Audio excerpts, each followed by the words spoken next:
बिस्मिल्लाहिर्रहमानिर्रहीम नहमदुहु व नुसल्ली अला रसूलिल करीम। हज़रत काब रज़ियल्लाहु ताला अन्हु से रिवायत है, फरमाते हैं कि अल्लाह रब्बुल इज़्ज़त ने शहरों में से जिस शहर को सबसे ज़्यादा फजीलत अता फरमाई वो शहर मक्का मुकरमा है, और महीनों में जिस महीने को अल्लाह ने फजीलत अता फरमाई वो रमज़ान मुबारक का महीना है, और अल्लाह रब्बुल इज़्ज़त ने दिनों में जिस दिन को फजीलत अता फरमाई वो जुम्मतुल मुबारक का दिन है, और रातों में जिस रात को अल्लाह ने फजीलत अता फरमाई वो रात शब कदर की। हदीस में आता है कि जुमे के दिन परिंदे और मूजी जानवर आपस में मिलते हैं और एक दूसरे को कहते हैं सलाम सलाम, कितना ही अच्छा दिन है। और एक हदीस में आता है जनाब रसूलुल्लाह सल्लल्लाहु अलैहि वसल्लम ने इरशाद फरमाया, जो शख्स जुमे के रोज फौत होता है अल्लाह रब्बुल इज़्ज़त उसको शहीद के बराबर अजर अता फरमाता है और उसका सवाब शहीद के बराबर लिखा जाता है, और अल्लाह रब्बुल इज़्ज़त जुमे के दिन या शब जुमे को मरने वाले शख्स को अज़ाब कब्र से महफूज रखता है। ये तो फजीलत हो गई जुमे के दिन की। हदीस पाक में आता है जो शख्स बगैर किसी उज़्र के 3 जुमे छोड़ देता है वो शख्स ऐसा है कि उसने इस्लाम को अपनी पुश्त के पीछे फेंक दिया, इस्लाम को पुश्त करके चला गया। वो है कि वो ये कहता है कि मेरा और इस्लाम का कोई ताल्लुक नहीं। हजरत इब्न अब्बास रज़ियल्लाहु ताला अन्हु के पास एक शख्स आया और आकर बताया कि फलां बिन फलां फौत हो गया।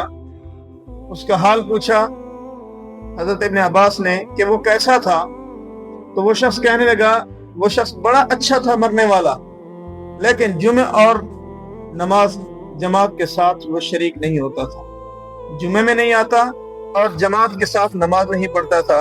हजरत इब्न अब्बास रज़ियल्लाहु ताला ने फरमाया कि वो दोज़ख में है।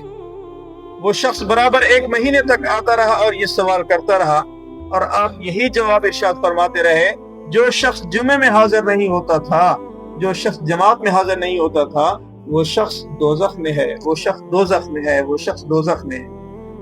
जो शख्स बगैर किसी उज़्र के 3 जुमे लगातार छोड़ देता है, फरमाया कि उसका इस्लाम से ताल्लुक कोई नहीं, वो ईमान से खारिज हो जाता है। मेरे भाइयों, हुजूर सल्लल्लाहु अलैहि वसल्लम ने इरशाद फरमाया कि जिब्राइल अलैहिस्सलाम मेरे पास आए और एक खूबसूरत चमकदार रोशन आईना लेकर। मैंने पूछा हाथ में क्या है? जिब्राइल कहने लगे या रसूल अल्लाह सल्लल्लाहु अलैहि वसल्लम, ये आपके लिए जुमा का दिन है। अल्लाह रब्बुल इज़्ज़त ने आपके लिए और आपकी उम्मत के लिए इस दिन को ईद का दिन बनाया। मैंने पूछा, हुजूर फरमाते हैं सल्लल्लाहु अलैहि वसल्लम, हमें इस दिन से क्या फायदा होगा?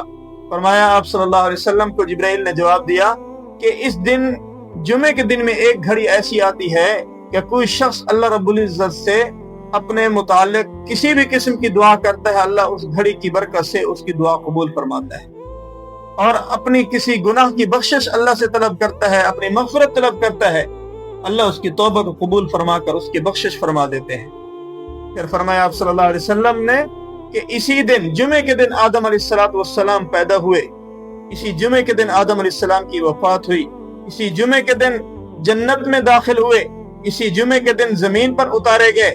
फरमाया कि जन्नतियों को जब लोग जन्नत में दाखिल हो जाएंगे, जन्नतियों को जुमे के दिन ही अल्लाह रब्बुल इज़्ज़त का दीदार जन्नत में नसीब हुआ करेगा।